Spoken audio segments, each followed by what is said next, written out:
Buenos días, profesor. Hoy junto a mi compañera Sebastián Martel y yo, Mente Melila, haremos un video explicativo sobre la primera unidad, que es lógica proposicional y operaciones con conjuntos.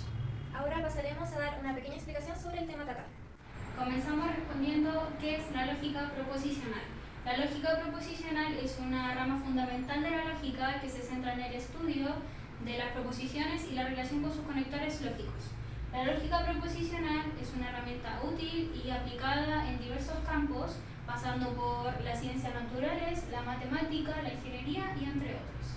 Ahora veremos para qué nos sirve. En términos generales, la lógica proposicional es un sistema formal que nos permite razonar de manera rigurosa acerca de las proposiciones y las relaciones entre ellas. La lógica proposicional se basa en los símbolos y conectores lógicos para representar proposiciones y establecer relaciones entre ellas. ¿Cuál es el objetivo de la lógica proposicional? El objetivo principal de la lógica proposicional es desarrollar herramientas y técnicas para el análisis y la inferencia lógica, es decir, para determinar si una afirmación es verdadera o falsa en base a un conjunto de premisas. Por esta razón, la lógica proposicional es una herramienta esencial en la investigación científica, la toma de decisiones y el análisis crítico de la información. Ahora pasaremos a ver el ejercicio número 1 de lógica proposicional. Nuestra primera proposición es: si Javiera utiliza mascarilla y no utiliza guantes quirúrgicos, entonces atenderá al paciente sin problemas. La proposición P sería: Javiera utiliza mascarilla. Proposición Q sería: Javiera utiliza guantes quirúrgicos. Y proposición R: Javiera atenderá al paciente sin problemas. Es como se vería nuestra proposición en lenguaje simbólico. Presenta tres conectores lógicos que son conjunción, negación y condicional lógico. Quedaría si P y negación de Q, entonces R. Ahora comenzaré a explicar nuestra tabla de verdad. Obtuvimos tres proposiciones P, Q y R. Comenzamos a llenarlas las columnas hacia abajo y ahora nos toca ver las proposiciones simples con sus respectivos conectores lógicos. En este caso comenzamos con la negación de Q, luego P y negación de Q y posteriormente nuestra proposición compuesta completa con el condicional lógico. Luego, dado las tablas resumen vistas en clases y las posibles combinaciones de los conectores lógicos, llegamos a la conclusión de que obtuvimos una contingencia. Les enseñaremos nuestro ejercicio número 2, que es: Eduardo será enfermero si y solo si asiste todos los días a sus clases y aprueba todas sus asignaturas. Se presentan tres proposiciones simples que son P, Q y R. P siendo: Eduardo será enfermero, Q asiste a todas sus clases y R aprueba todas sus asignaturas. Nuestra proposición, escrita en lenguaje simbólico, quedaría de la siguiente manera: P, sí y solo sí, Q y R. Se presentan dos conectores lógicos, los cuales son bicondicional lógico y conjunción. Bueno, ahora pasaré a explicar nuestra tabla de verdad obtenida en el segundo ejercicio. Obtuvimos tres proposiciones simples, P, Q y R, así que comenzamos a llenar hacia abajo las columnas. Luego seguimos con nuestro conector lógico de conjunción entre Q y R. Posteriormente tenemos nuestra proposición lógica completa con el bicondicional lógico. Luego, al terminar la tabla, en base a todas las tablas resumen y a las combinaciones de los conectores lógicos, como conclusión obtuvimos una contingencia. Ahora daremos una pequeña introducción a la actividad 2, que serían conjuntos matemáticos. Esta es nuestra introducción a los conjuntos matemáticos. ¿Qué son los conjuntos? Los conjuntos matemáticos permiten agrupar objetos o elementos que comparten características comunes. Un conjunto se define como una colección de elementos que son distintos entre sí pero que comparten alguna propiedad en común. Estos elementos pueden ser números, letras, figuras geométricas o cualquier otra cosa que pueda ser definida de manera precisa. ¿En qué áreas se utilizan? Los conjuntos matemáticos se utilizan en una gran cantidad de áreas de la matemática, como el álgebra, la geometría, el cálculo, la estadística, entre otras muchas. Ahora pasamos con los conceptos claves. Uno de los conceptos claves en la teoría de conjuntos es la pertenencia, que indica si un elemento forma parte o no de un conjunto. Además, existen diversos tipos de conjuntos, los cuales son conjuntos finitos, infinitos, vacíos, disjuntos, entre otros.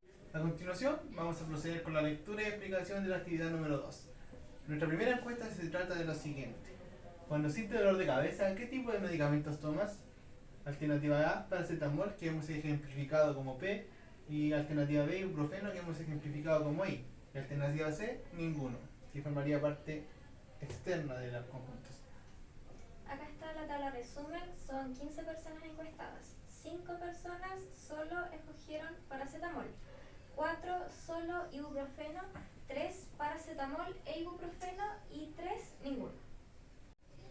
Ahora pasaré a explicar nuestro diagrama Venn-Euler. Aquí tenemos dos conjuntos, P e I, en el que obtuvimos 5 personas en el conjunto de P, 4 personas en el conjunto de I y 3 personas en el conjunto de P e I. Además, obtuvimos 3 personas en nuestro conjunto universo, obteniendo un total de 15 personas. Ahora pasaremos a responder las preguntas propuestas de la encuesta número 1. La pregunta A. ¿Cuántas personas respondieron solo una opción? 9 personas. Pregunta B. ¿Cuántas personas respondieron 2 opciones? 3 personas. La pregunta C es ¿cuántas personas respondieron al menos una de las opciones? Que son 12 personas. Y la pregunta D, ¿cuántas personas respondieron con la opción ninguna? 3 personas. Esta es la segunda pregunta de nuestra encuesta.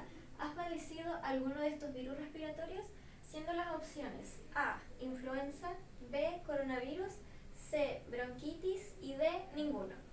En nuestra tabla resumen reunimos un total de 15 encuestados, en la que solo influenza votaron 3 personas, solo coronavirus votaron 2 personas, solo bronquitis votaron 2 personas, influenza y coronavirus votaron 1 persona, influenza y bronquitis votó 1 persona, coronavirus y bronquitis votó 2 personas y los 3, 0.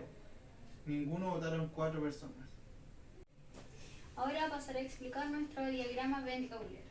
Aquí obtuvimos 3 conjuntos, el conjunto de influenza, coronavirus y bronquitis.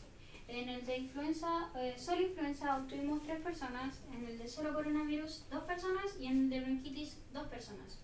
En el conjunto de influenza y coronavirus obtuvimos el total de 1 persona. En el de influenza y bronquitis obtuvimos 1 persona. En el de coronavirus y bronquitis obtuvimos 2 personas. Y en el conjunto de que reúnen los tres virus respiratorios obtuvimos un conjunto vacío. Y destacar que en el conjunto universo obtuvimos 4 personas. Estas son las preguntas asociadas a la encuesta número 2. ¿Cuántas personas respondieron solo una opción? 7 personas. ¿Cuántas personas respondieron 2 opciones? Un total de 4 personas. ¿Cuántas personas respondieron 3 opciones? 0 personas. ¿Cuántas personas respondieron al menos una de las opciones? 11 personas. ¿Cuántas personas respondieron al menos 2 de las opciones? 4 personas. Y por último, ¿cuántas personas respondieron con la opción ninguna? 4 personas también. Ahora pasaremos con una reflexión y conclusión para lógica proposicional y conjuntos matemáticos, comenzando por lógica proposicional. En la carrera de enfermería, la lógica proposicional puede ser una herramienta útil para la toma de decisiones clínicas y la resolución de problemas. Por ejemplo, al evaluar pacientes, los enfermeros pueden utilizar la lógica para identificar los síntomas y además su posible causa. También puede ser útil para la planificación de la atención al paciente, ya que se pueden establecer objetivos de atención y desarrollar un plan de cuidados. Vamos con una pequeña reflexión de conjuntos matemáticos. Aunque a primera vista pareciera que los conjuntos matemáticos tienen poca aplicación dentro de la enfermería, en realidad pueden ser una buena herramienta útil para la planificación y organización de atención al paciente. Por ejemplo, los enfermeros pueden utilizar los conjuntos matemáticos para clasificar los pacientes según ciertas características como el diagnóstico, la edad, la gravedad de la enfermedad, entre otros. Asimismo, los conjuntos matemáticos pueden ser utilizados para el diseño de estrategias de prevención y control de enfermedades infecciosas. Como una reflexión general acerca de la materia de lógica proposicional y conjuntos matemáticos, podemos deducir que realmente son materias que nos van a ayudar mucho a la hora de ejercer nuestra carrera, sobre todo para poder organizarnos y poder ser de mayor ayuda para los grupos más vulnerables, así poder ejercer mejor nuestra profesión en el ámbito profesional.